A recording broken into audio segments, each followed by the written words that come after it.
The old 30 caliber rifle may have been made in Italy. Ted Vincent placed it on a tree on a hill overlooking the estate's pool. Ted was wearing rubber gloves that reached his elbows. He had a small monocle-like device that allowed him to look at the pool. However, he was only 70 yards from several lounge chairs set up by the pool. The pool was located on the estate of Byron Diamond, a millionaire entrepreneur. The tree was located outside the estate. However, close enough. Byron Diamond was the employer of Ted's wife, Kara.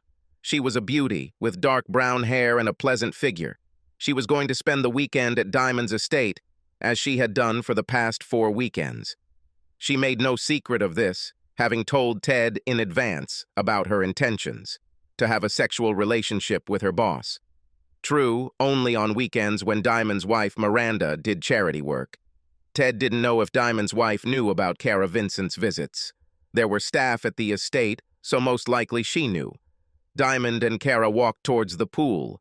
Diamond was wearing swim trunks, and Kara was only wearing a thong, and quite meager. This was not the first time Ted had seen these two scantily clad. Over the past weeks, he had carefully examined the grounds of the estate. Now he felt that it was time to decide the issue of life and death of two lovers. Diamond was as handsome as a fashion model, with a slender, muscular physique. She and Kara made a striking couple, especially as they were now. Ted could somewhat understand why Kara was hooked on Diamond. But understanding does not mean reconciling. From the very beginning, when she announced her intentions, he was categorically against it. He and Kara were 37 years old. They were married for 16 years and had twin daughters, Claire and Beth. The children were 15 and looked like their mother. They were currently at Ted's parents' house, where they had spent the week before going to football camp. They inherited their father's athletic abilities. At the moment, Ted was supposedly riding a bike with his best friend Miles Jacobs. The two had been close friends since first grade. They were now partners in a business that sold financial advice to companies and some individuals. M&T was founded as soon as Ted graduated from college. Miles didn't go to college. His parents couldn't afford it, and Miles wanted to make it in the world. He was an outgoing guy and was a successful salesman. As part of their firm, he sold their services, the services were excellent, and the company grew. Now both men were quite wealthy, married men with children of about the same age who go to the same school. Miles was married to Robin, his childhood love. Well, Robin was the childhood sweetheart of both Miles and Ted. Miles won this competition. Ted never really understood why. Miles and Ted were very similar in appearance. Both were dark, 6 feet tall, of medium build. Who could choose? But some people just fell in love. This happened to Miles and Robin. Ted was used to it. He found Kara in college, and she was all he ever needed, just a few months ago.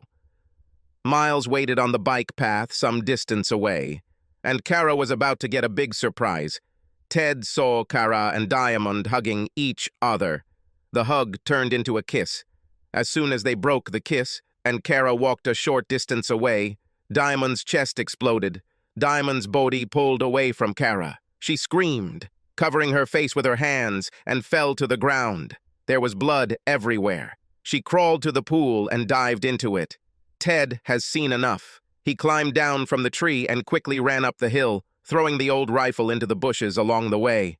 He took off the stock cover and gloves and stuffed them into a plastic bag on his belt and jogged up the hill to his bike. He jumped into the saddle, headed for the main bike path, and rode out onto it, after looking around to see that there was no one nearby. Ted rode his bike about 3 miles to join Miles. They continued on their way. About 6 miles away, Ted left a plastic bag in a dumpster behind a gas station. They then finished their ride and arrived at Miles's house. The rifle didn't bother Ted. He assumed the police would find her. They won't be able to get DNA, and he was sure that nothing could be traced. He had the rifle for many years. He got it from a guy he knew who was dying and didn't want to leave the weapon to his family. There were 2 rifles and 2 pistols. The other rifle was also from World War II, but larger and more valuable. Besides the rifle he had used today, the rest of the weapons were in Ted's gun safe, along with the weapons he had inherited from his grandfather. This rifle was never in the safe. Ted kept it separately in a hidden place in a closet in the garage.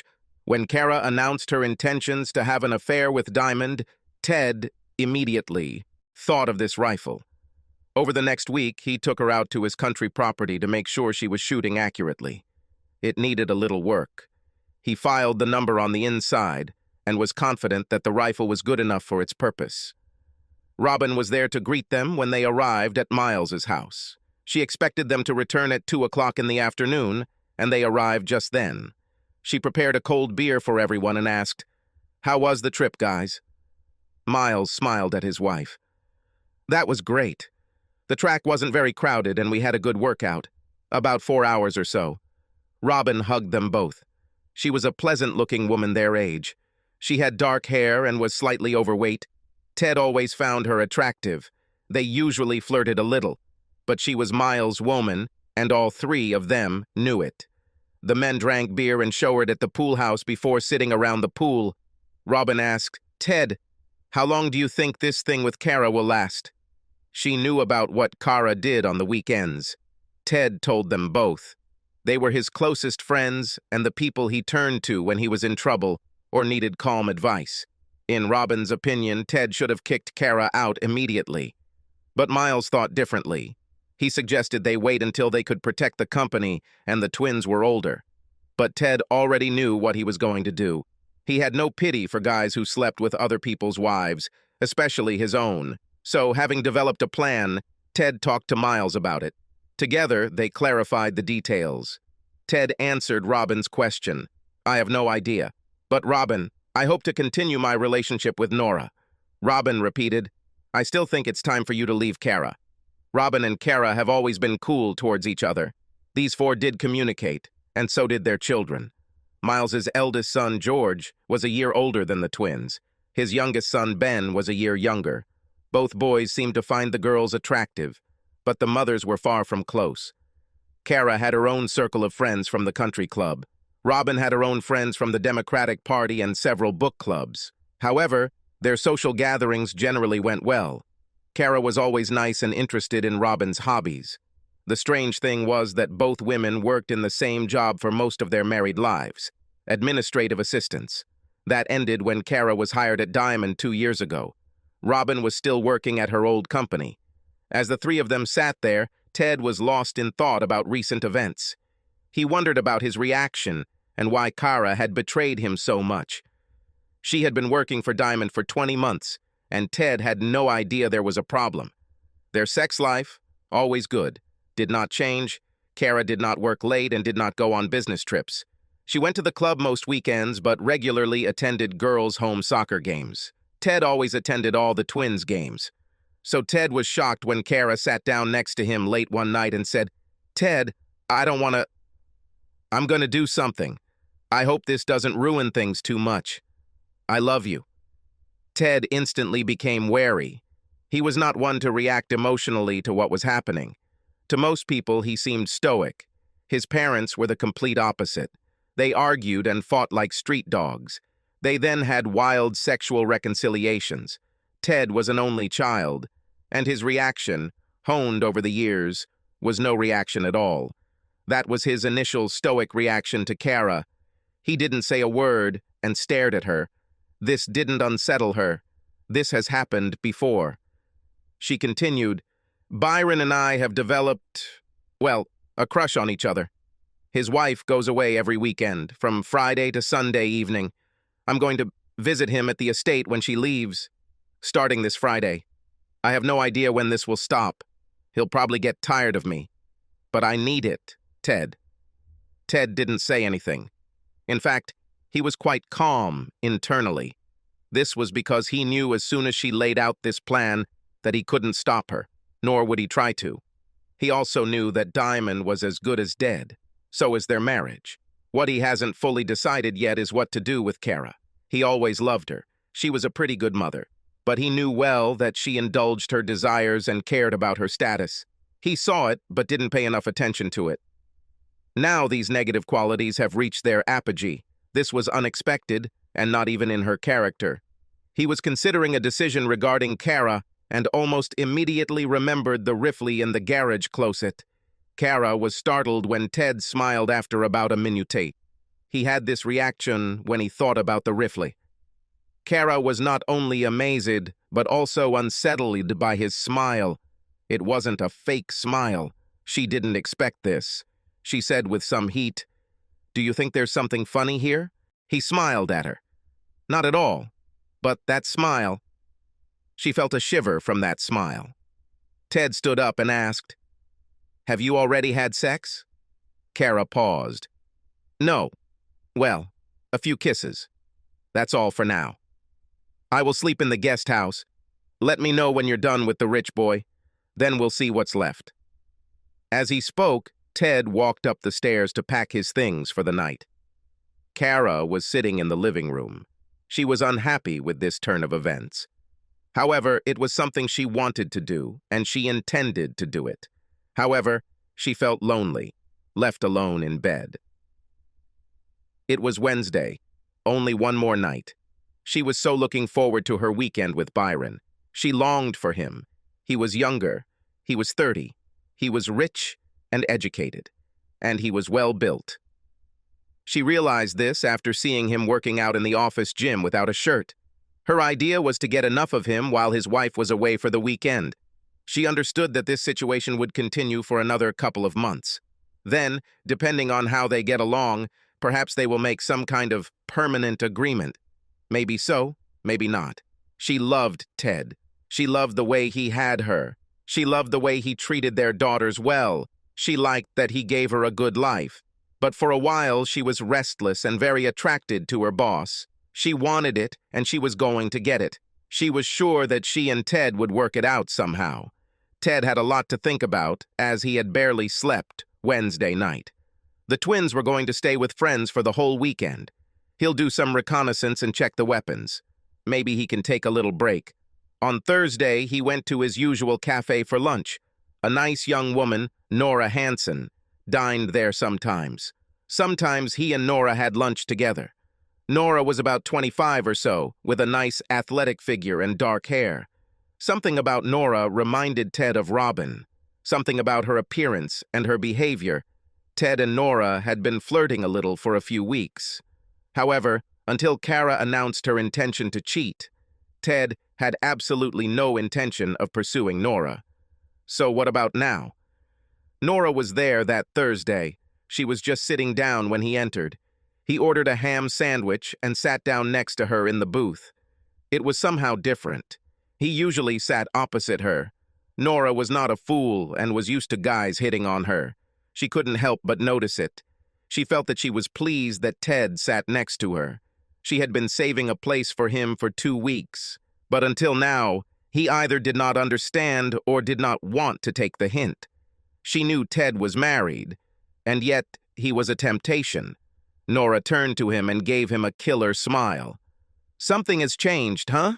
He smiled back at her. "Yeah, my wife decided to fool around with her boss." Nora put her hand on his thigh. And I was wondering if you'd like to have dinner and a dance on Friday night." "Oh, Ted, I would really like that. Very much." Soft voice, gentle. A stupid grin appeared on his face. He felt stupid when he realized this. She patted him on the cheek. He was hard as a rock, and he did everything he could to control himself. She stroked him. He stroked her cheek and kissed her lightly on the lips. "I better not stay here. We could be arrested." They exchanged phone numbers. Returning to work, Ted felt like a schoolboy. Some of the employees noticed this. Kara noticed too when Ted walked briskly home after work. And again, her husband, with whom she had lived all these years, surprised her. She said, "I made lasagna and some salad." She considered this as a peace offering. She was convinced that Ted would take her adventure hard. All the more unexpected was his answer. "Thank you. I'm hungry." His mood clearly improved. Kara was suspicious and wondered if he had already done. "What? Have you moved on?" God. He washed his face, and they sat down to eat. Kara made up her mind. "Do you think, I'm going to his house tomorrow." He glanced at her. He decided to put some effort into it. Ted felt he had to do this for the sake of the children. It's not too late to stop, Kara. I firmly believe that you will regret this in the end. She hesitated. It was a different Ted. He said this completely sincerely and confidently. For a moment, she was overcome with love for him. She struggled with it. I need this, Ted. He smiled at her. I don't believe you and I use the word need to mean the same thing, Kara. She stood up and cleared away the plates. I hope you see your path clearly and will go to bed with me tonight. No, I told you. You'll see me when you're done with your lover. It will be visible there. Kara was disappointed. She had visions of a pleasant night of lovemaking that would bring an amicable end to this phase of their marriage. But this was not destined to come true. She realized she was done with it when she talked to Ted the other day. She felt sad about this. Ted paused before heading to the guest house. Maybe something will come back then, Kara. But most likely not. He walked out the door. Kara sat down at the table and thought. At that moment, it became clear to her that she was risking her marriage. She used to entertain the idea that things might go back to normal when her affair ended. Now she knew it was naive.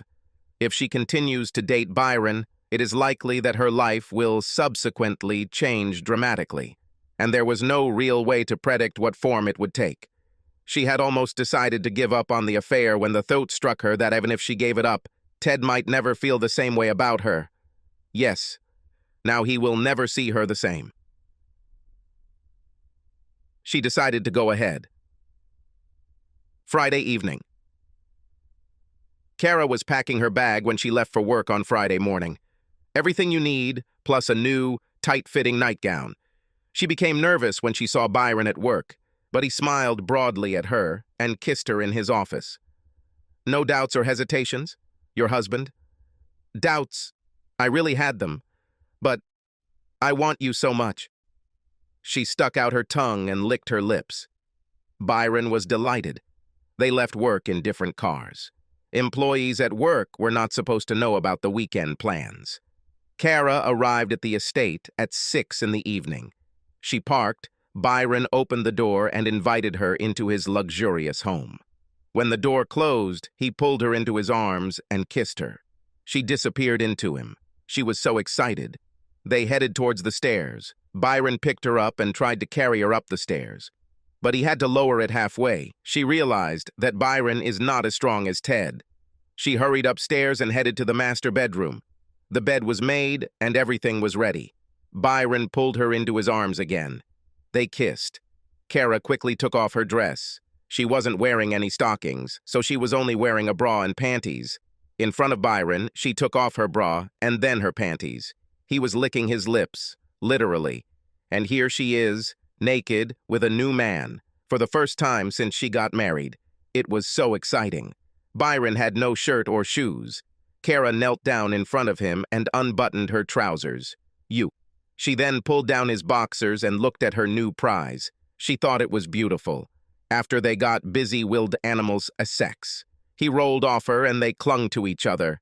Kara was satisfied. Maybe everything happened quickly, but it was very intense. She caught herself thinking that pleasure was just as intense as with Ted. Well, almost as intense. She was confident that they would reach new heights later. Byron was delighted. He conquered this married woman and tied her well to him. He knew he was a better lover than anyone she had ever experienced. I just knew it. He may have come quickly, but so did she, and much tougher than his own wife. Her pulsation was much more intense than Miranda's. Kara decided again excite Byron. It took her a while to get Byron turned on again. When she did, they had sex again. After that, he invited them to have dinner. He had robes for them. They went downstairs. A small feast was prepared and Kara found herself starving. They ate and talked. Did you like it?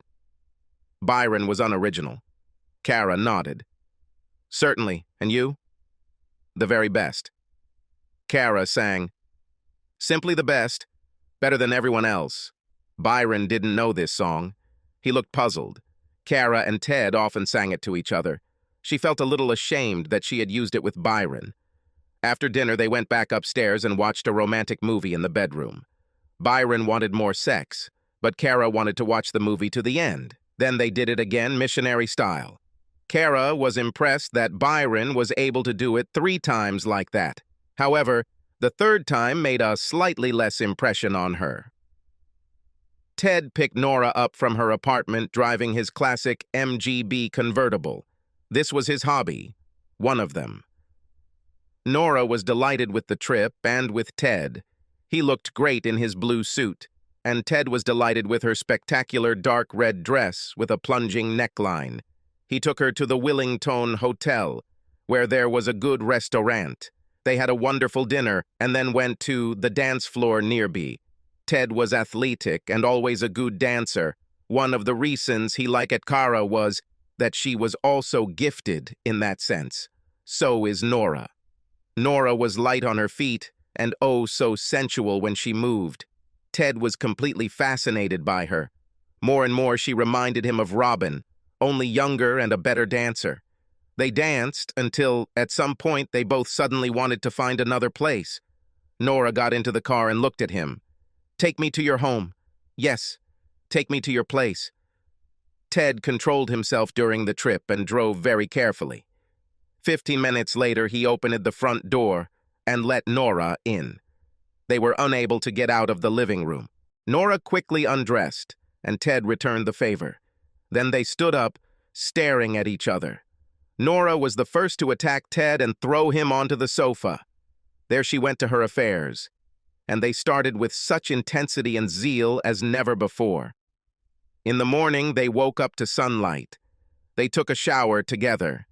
Ted prepared breakfast. Nora just looked at him as he did it.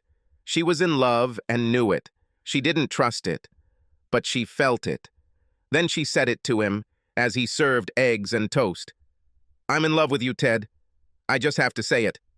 Ted was surprised. He thought about it and said, "I believe the feeling is mutual." Let it be hard to believe. So fast. They're done with the eggs. "Now what?" asked Nora. Ted smiled. "Guess?" He picked her up again. Kara and Ted's weekend continued as it had begun. Kara was pleased with Byron, who gave her a lot of pleasure. Ted thought he was head over heels in love with Nora. On Sunday afternoon, Kara and Byron sealed their agreement to see each other next weekend. Ted and Nora began to think about what to do. They set a date for next Friday, depending on what Kara had planned, and they agreed to meet for lunch every day. Ted dropped Nora off at her apartment. She was a lawyer and, despite her youth, could afford good housing. Meanwhile, Kara drove home from Byron's. Ted had just returned when she walked through the door. They stared at each other. Ted had this smile. There was nothing he could do about it, and Kara saw it. She asked, "How was your weekend? Alone? How is Richie Rich?" Ted grinned. If Kara had been honest, she would have said, "He was exciting, but you're better." Instead, she said, "He was great. I'll be leaving again next week. The girls won't be back until next Sunday evening." She knew something had gone wrong with her plan. Ted was too happy. She was also nervous about how to tell the girls what was going on. For dinner, they ordered Chinese food. Ted met Nora for lunch every day during the week. They had plans to go to a concert on Friday and spend the weekend at her house. Ted and Kara communicated mechanically throughout the week. At work, Kara and Byron were careful. At home, she hoped that Ted would soften and take her. No chance. Every night, he slept in the guest house. In the evenings, he watched baseball or read, didn't communicate with Kara. Basically, he ignored her. Frozen marriage. While at the guest house, he walked out through the backyard and looked around the Diamond Estate. He had Google Maps and night vision goggles. He began to build a diagram of this place in his head. He also used cash to buy a device that directionally amplified sound. The following weekend, she and Nora had a great time, but then she had to leave for Sunday lunch with her parents. So in the morning, they had their last meeting, and she left. Ted went to the Diamond Estate and found out some more. He had seen Diamond and Kara at the pool many times. It seemed like that was where they spent a lot of time. He also found that the directional device was working fine. He managed to overhear some of what they said to each other. He found it boring. By the third week, the twins were home. Of course, they noticed that their parents had actually separated. At dinner that Tuesday, Claire asked, "Mom, Dad, what's going on?" Kara said, "We have some problems. We'll deal with that. Don't worry." The girls then looked at Ted. He shook his head. "The truth is that your mother decided to have sexual relations with her boss. So I moved into a guest house. What will happen in the long term has not yet been decided." Kara was angry at Ted for putting it that way. However, there was nothing to object to. She said, "I felt that I needed, Beth interrupted. "Newman, it looks like it. How could you, Mom?" Kara stood up and ran up the stairs. "Are you getting divorced, Dad?" "Don't know. Not everything has been decided yet, but can you keep your mouths shut?"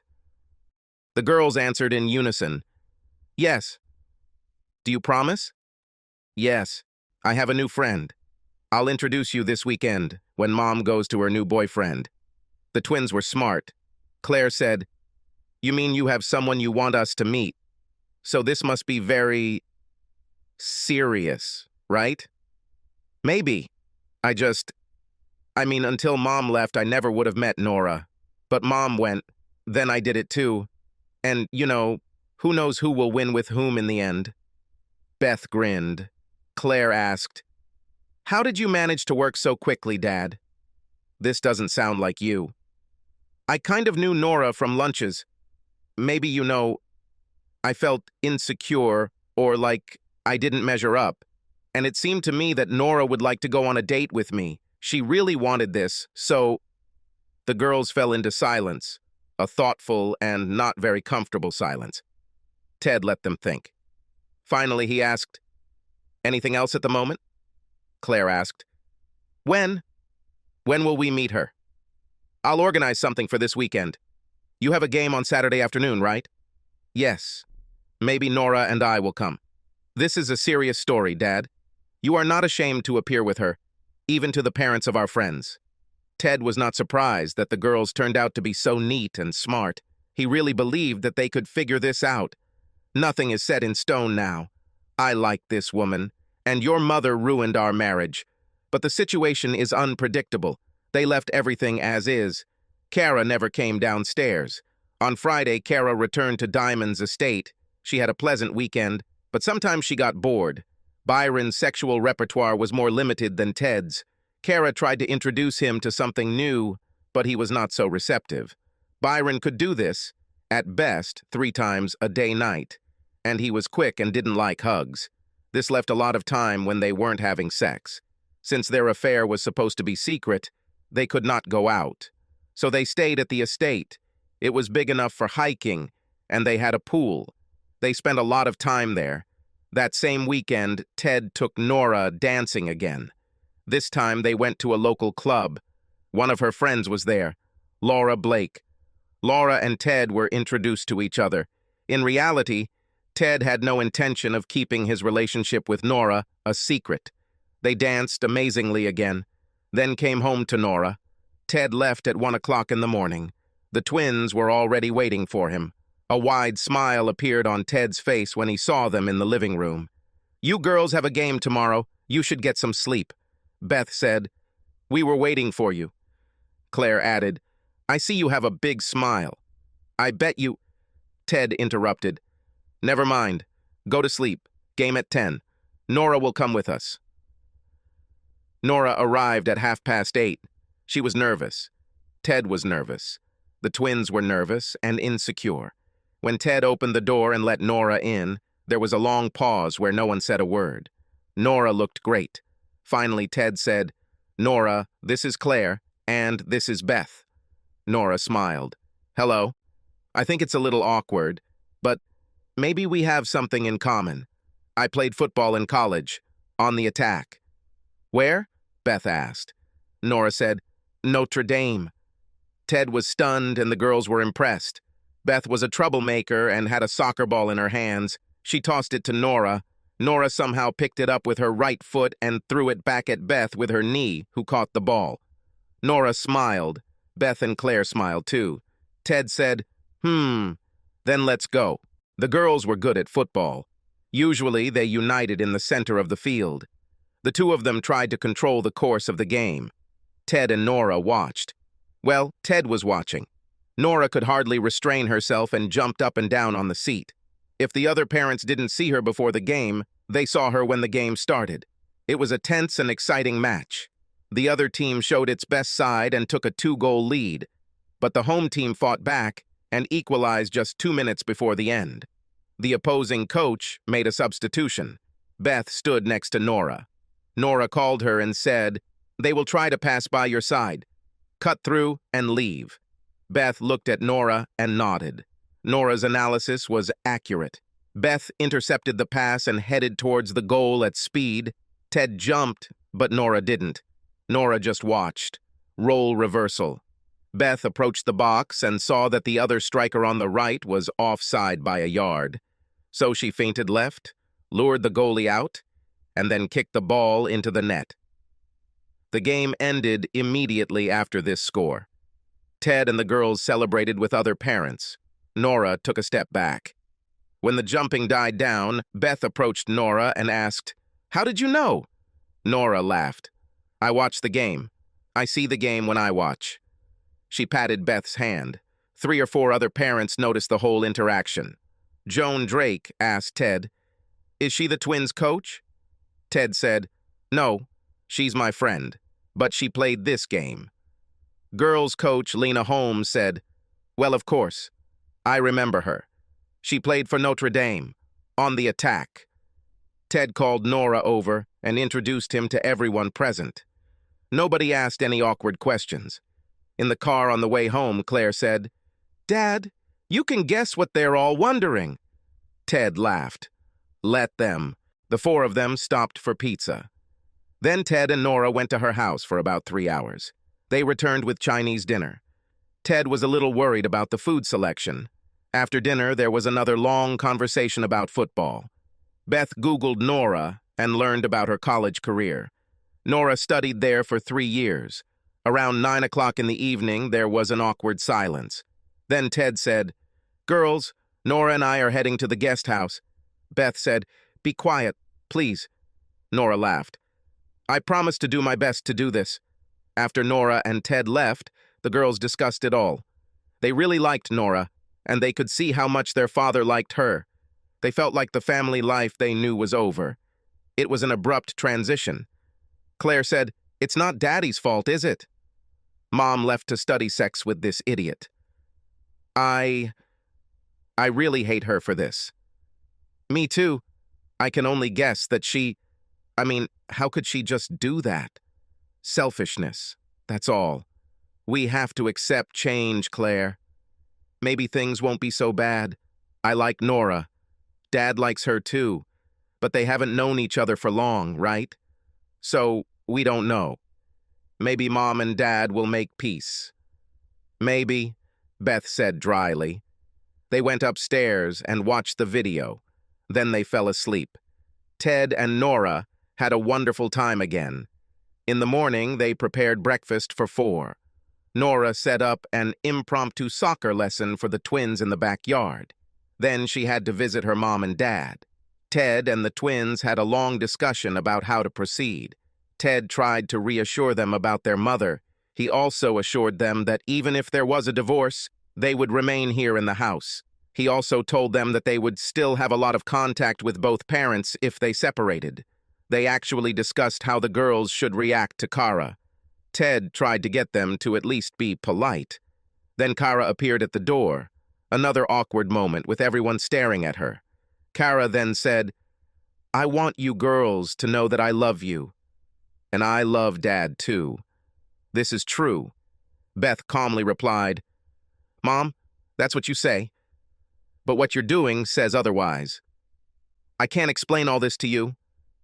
I just needed it. This won't last forever." Claire said, "Oh, I'm not so sure about this." Kara walked into the kitchen saying she was going to make dinner. The other 3 looked at each other. Nobody said almost anything. Dinner was delicious but stressful. Kara asked about the football game. Claire said, Beth scored the winning goal. Congratulations. Tell me. An awkward silence. Then Ted said, Beth anticipated the transmission and intercepted it. She went all the way and scored past the goalkeeper. Kara praised the girls. Ted cleared the table and the girls went to their rooms. I went to the guest house. Kara said, Ted, understand. I mean, you could spend the night here. Never. Are you done with this idiot? Don't know. Maybe. It wasn't quite what I had hoped. We stayed home all weekend. You know, Kara, people will find out. They already know something is wrong. I don't want to embarrass you, and he doesn't want his wife to know. It's a pity. Ted, a bit more, and it will end. Kara, please understand that you ruined our marriage. It's over between us, so stay as long as you want. Just remember, he is all you have now. Kara was shocked by this frank statement. She sobbed, just once. She ran upstairs. By morning, she had decided to take things as normally as possible. She had to go to work. Ted, too. The girls were preparing for a trip to their grandparents' house and then to an outdoor camp.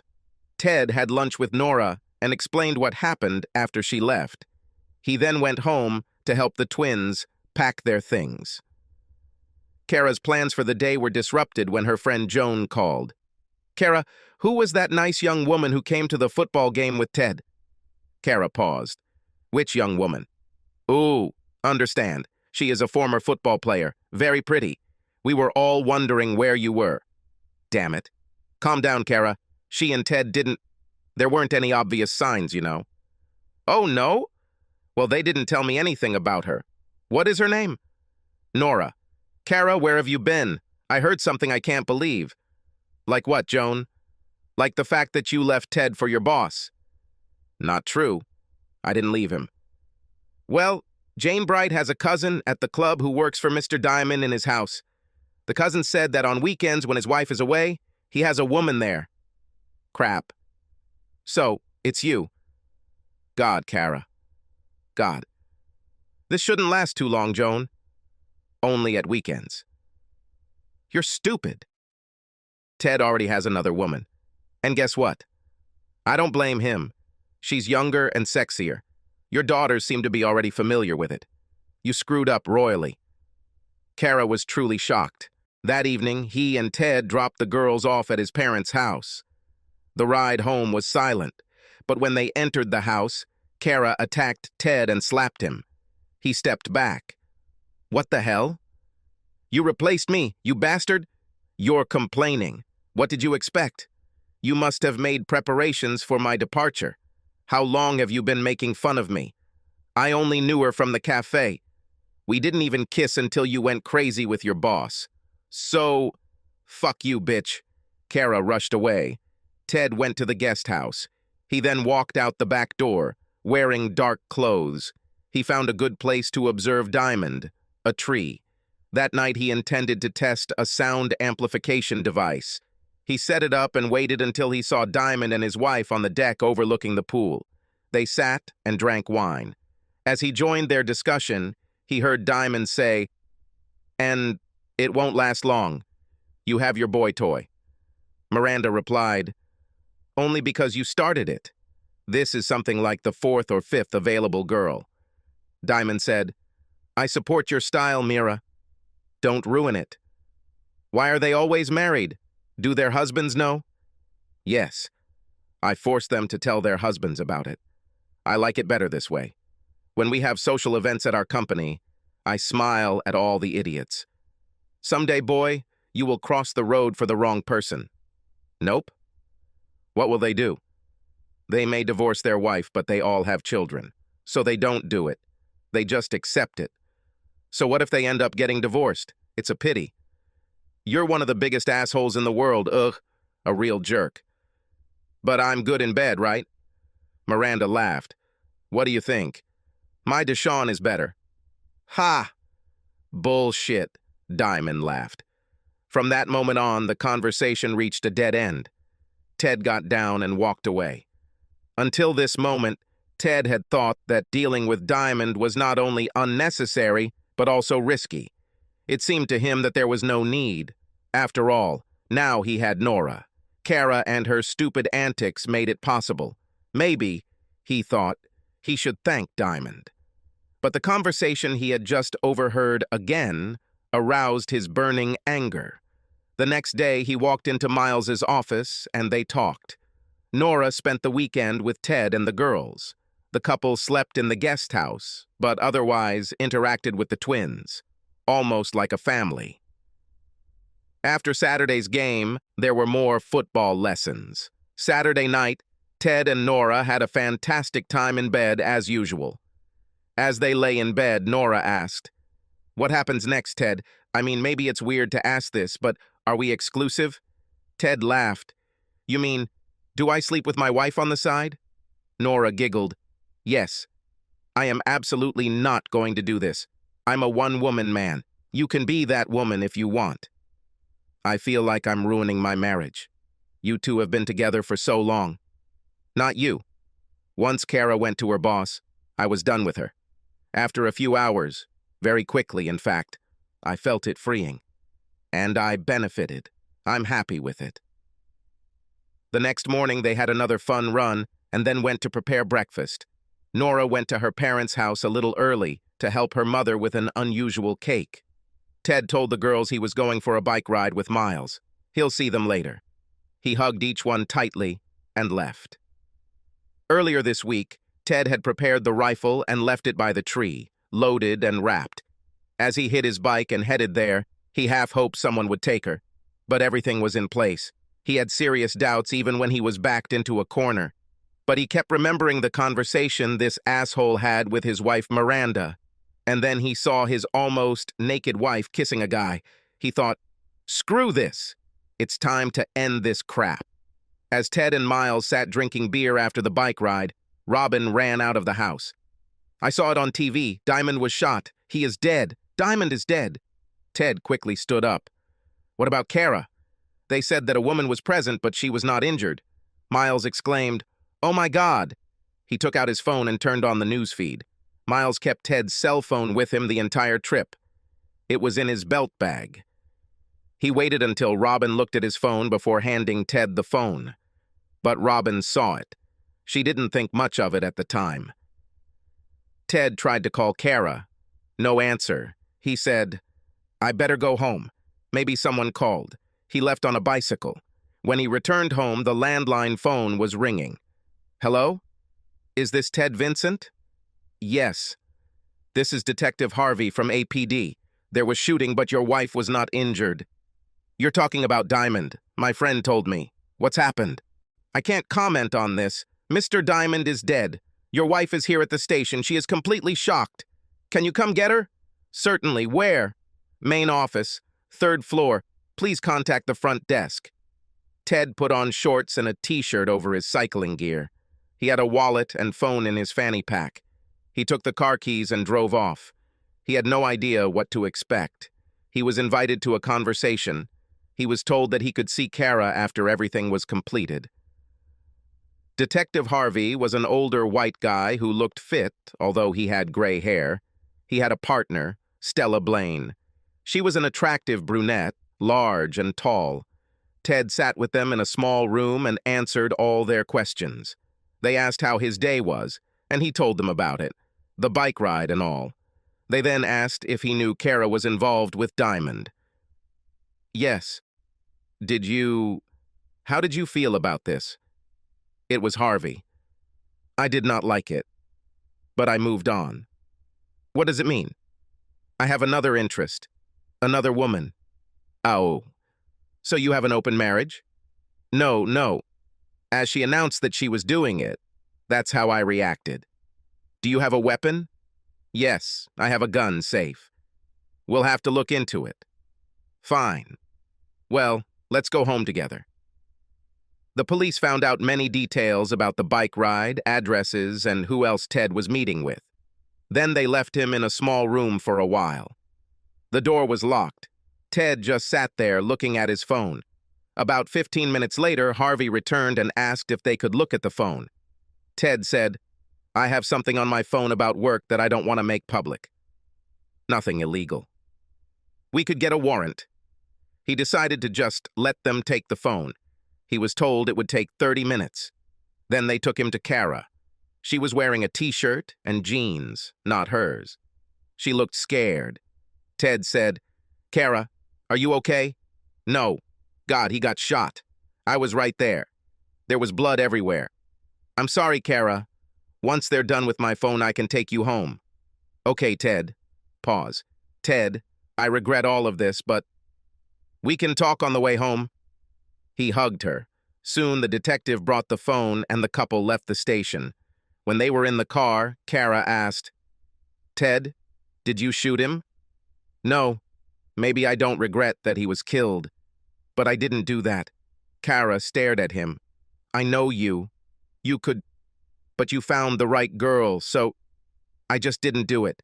"Did you see him get shot?" "No. I heard a shot and it all exploded." Now she was crying. She was sobbing. Ted pulled the SUV into the driveway. He escorted Kara inside and led the arriving police officers to the gun safe. They examined the weapon and asked about the ammunition. There was an unopened box of .30 caliber ammunition. They were not interested in other ammunition. When they got back outside, Harvey turned to Ted and said, "We'll take DNA and fingerprints from the rifle we have. I would advise you not to interfere with this, Mr. Vincent." "Well, I don't know about any weapons, and I didn't shoot anyone." "Fine. See ya." Ted went inside to deal with his wife. However, before doing this, he called Nora and told her what had happened. She knew some details. He asked if she would come over later, once Kara had calmed down. Then he called his parents and daughters. They discussed the events of the past day for a long time. One of the questions was whether the twins would go to outdoor camp next week. It was decided that they should leave to avoid any confusion that might be expected. Kara took a long shower. Ted inquired about her mental state. Not surprising. He was waiting for her when she came out in a robe. "It must be difficult. Have you cleaned up enough?" She smiled. "No, but the water ran out." "Yes, I guessed. What can I do for you?" "Well, maybe we can order pizza? I'm starving." Ted did it. Kara looked at Ted over her pizza. "I was thinking about you. I'm not so sure you're innocent. Where have you been today?" "On a bike ride with Miles, I told the cops. He might lie for you." "Yeah, but he doesn't have to lie. I admit that I have some anger issues at times, but I didn't shoot that idiot. He was a jerk. You were right about that. Are you going to divorce me?" "Maybe. I mean, you threw it in my face, Kara. After so many years, you needed some rich boy. I agree that he was good-looking." "He was good." "Honestly, Ted, he wasn't. He didn't really live up to his looks." "Yeah? It's true. You have some kind of woman, Nora. I was told that she is younger and more attractive." "Yes, she is quite attractive and athletic. She played soccer in college. And she just picked you up right away. I bet you mastered it before I had Byron." "No. Maybe around the same time. First we went dancing. Why are you interested?" "I probably won't have a job. You will leave me, I know. I have to live, and we have a marriage contract. I won't let you starve. And maybe you'll have a job." "Maybe. Miranda probably isn't too happy with me." Ted's phone rang. It was Nora. He walked into the living room. Kara followed him at some distance. She heard their declarations of love. If she had been wearing shoes, she would have kicked herself. As Ted tried to persuade Nora not to come, Kara entered the room. "Let her come, Ted. I think it's time for us to meet." 30 minutes later, the doorbell rang, and Ted let Nora in. Kara was already dressed. She looked tired, but still attractive. The two women looked at each other for what must have been a full minute. Then Nora said, "I regret. You must be very shocked. Thank you. This is true. It's all so confusing. You took my husband. You left him. It is not my fault." They were separated by about 10 feet. Ted positioned himself to intervene if necessary. Kara was shaking. She started sobbing again.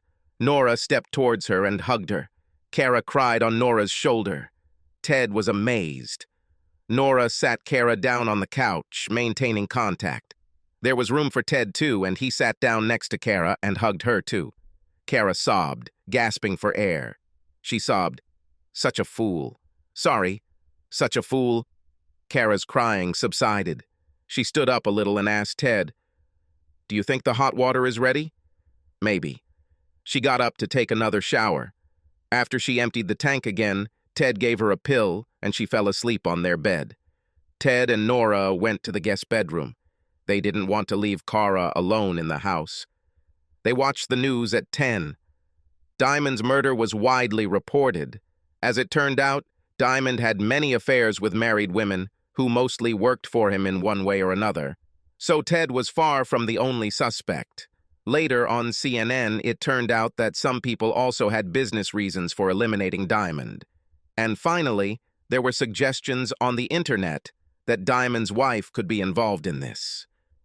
Ted turned off all media after 11. He and Nora went to bed. Neither of them really wanted to have sex. At first, but Nora was silent. Ted woke up early and checked on Kara. She slept until 9, then took a shower. At 10, all three were sitting at breakfast and eating pancakes that Nora had whipped up. Mozart started playing on Nora's phone. She answered, and it was the police to arrange an interview. Nora asked Kara and Ted, "Should I ask them to come here?" Kara nodded. "We can get the latest news." So at 11, Detectives Harvey and Blaine came and took Nora to a private room to take a statement. This took about 25 minutes. Then they all met in the living room. Kara asked, "Any news about who did this?" Blaine said, "Not yet. Many people had a motive, including you, Mr. Vincent." "We've already discussed this," Ted frowned. "Yes. Well, thank you all for your cooperation. They are gone." Robin called and said the police were coming to take a statement. They were polite, but persistent and scrupulous. Ted told her he would see Miles at work. All three were somewhat confused, not knowing what to do. "Should I leave?" asked Nora. Kara said, "No, I understand. Ted might want you to stay." Ted nodded. They were all sitting on the back patio drinking coffee. Kara's calm returned, but she seemed sad. Ted and Nora seemed to be expecting more problems. Kara held her temples. "I keep seeing him dead." He still didn't move. "I wonder if I'll always see this." Nora seemed to want to console her. "In my course on the psychology of grief, it was said that images are the most persistent thing, but over time, they fade and are erased." "I really hope so." Kara's voice broke. "Do you have news from work?" Ted asked. "No. I mean, I worked directly for Byron. I actually acted as a sort of dealer for the goods sent to him. I let him see some things, but took care of other things myself. Whoever takes this place will need someone like me." "Who will it be?" asked Nora. "My only guess is Miranda. I know what was in his will because I signed it as a witness. She gets everything except some things for his mom." "Okay. I mean, do you want to work there?" "Yes. Like I said, I need to support myself, huh?" Ted looked at Nora. "Well, until you get back on your feet. Did you two sleep in the house last night?" It's clear that this bothered Kara. Nora nodded. "In the guest room. I hope this continues for some time, until I get back on my feet." There was a double meaning in Kara's words, and neither Ted nor Nora missed it. Ted didn't mind. "Everything will work out on its own, and the girls will be back briefly next week." "Nora, they told me that you went to their game." Kara remembered. "Yes, it was exciting." "I missed it." Kara sobbed again. "I feel like such a fool. He had a whole string of women. He manipulated us all. Well, he was a handsome asshole. You made a big mistake." Nora tried to calm her down a little. Ted said, "I think you've been unhappy for a while. I mean here at home, not at work." Kara thought and said, "This is true. I don't know what causes this. Maybe something like, the grass is greener." She paused. "Then a big hole opened up and swallowed up my life." She stood up and ran inside. After a while, the clink of pots and pans was heard. Kara baked a chocolate cake that was ready by noon. Eventually, Nora and Ted came into the kitchen and began to watch. talking incoherently about something. They ate sandwiches while the cake cooled enough to frost it. So the day continued. Nora made burgers for dinner, and Kara made salad. The three of them did something, but hardly talked about the future. Kara went to bed at 9 o'clock.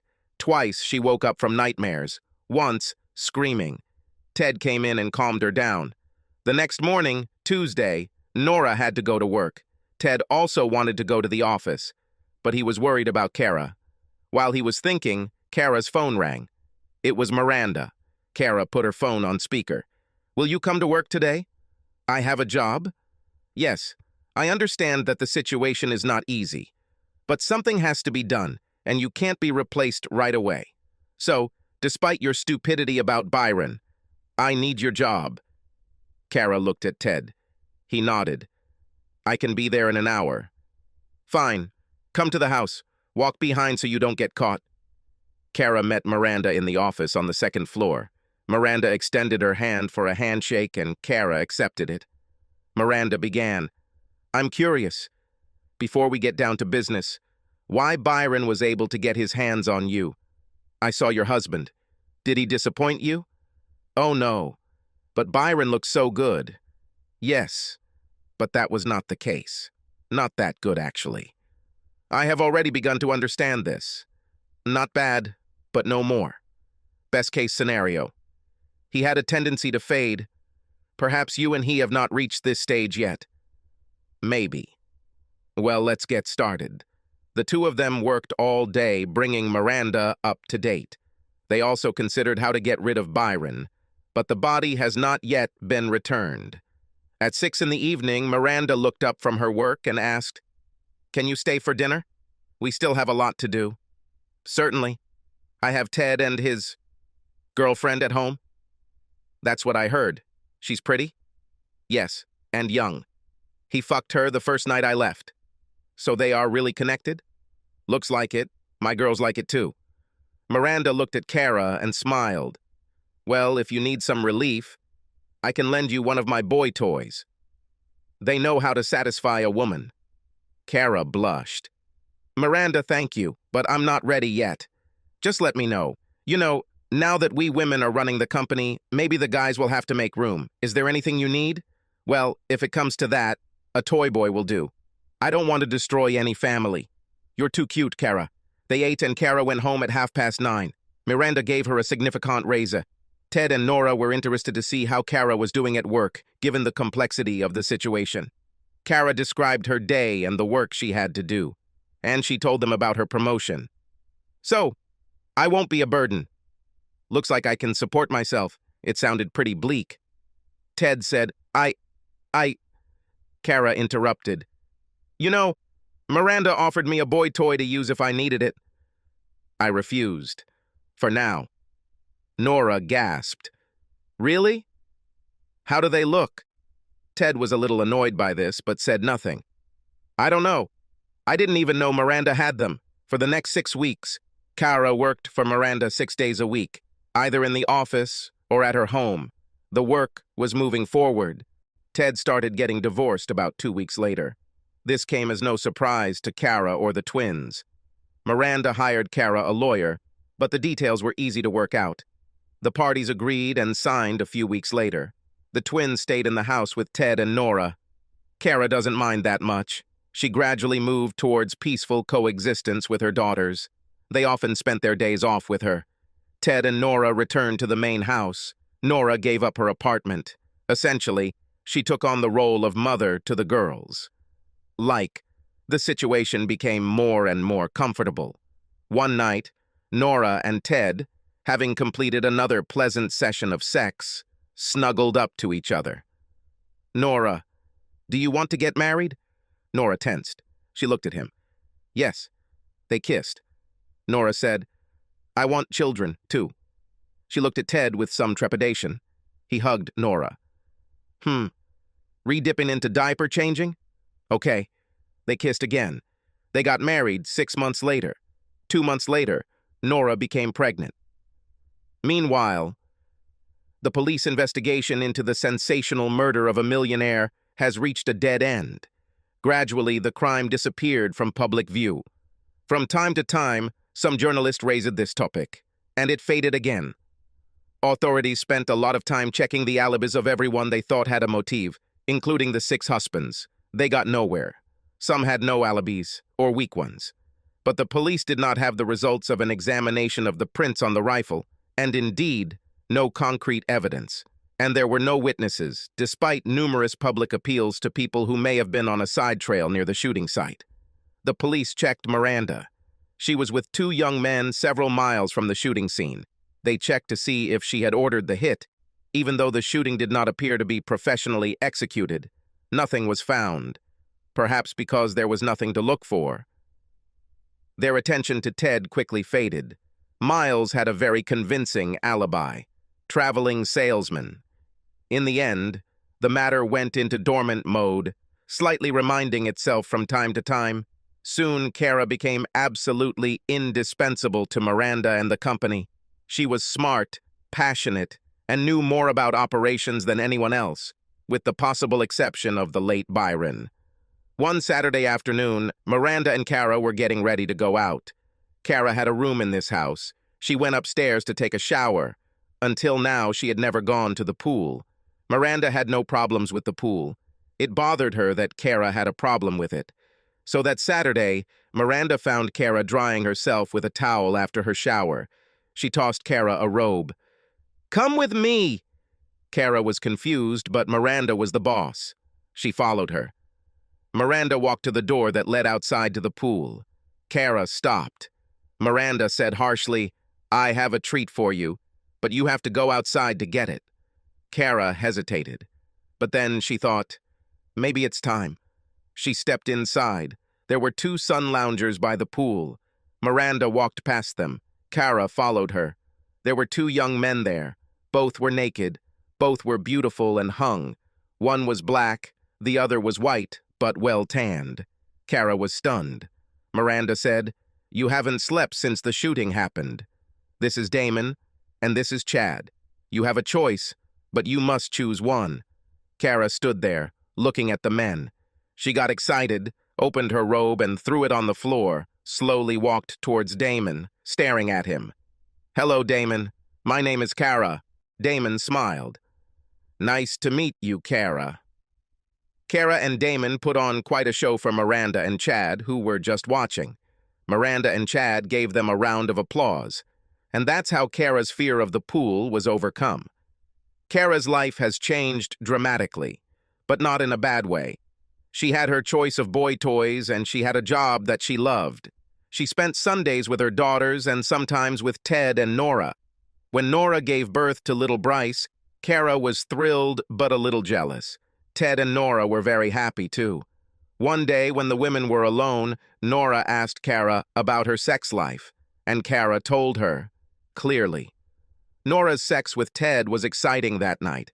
This has subsided a bit since the baby was born. Now Nora was back into the rhythm. From time to time, Nora and Kara would start another conversation. This was always enough. Kara thought of it as a family ministry that she was happy to do.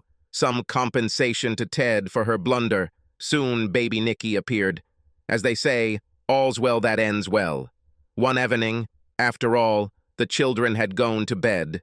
Robin found herself walking around the backyard with Ted. She stopped at the guest house and turned to him. "Nora and I like each other. I'm pleased." Ted smiled. "You know, in your time you could have had me. But I chose Miles. Do you know why? I could never understand. You have inner anger. Maybe from your parents. You're hiding it, but it's always been there. And I still love you. Maybe so. Maybe. I rarely think about it. I think, sometimes. And yet you have created a good life for yourself and your loved ones. And for Miles and me too. But, Ted, I saw Miles handing you your phone after your bike ride. I didn't immediately realize what this meant. You took a hell of a risk, and so did Miles. One damn chance. Ted was silent for a moment, looking at Robin. "Do you think I should get some counseling?" Robin smiled. "Do not do that. It's you. So it was, and will be. And remember, Miles and I still love you.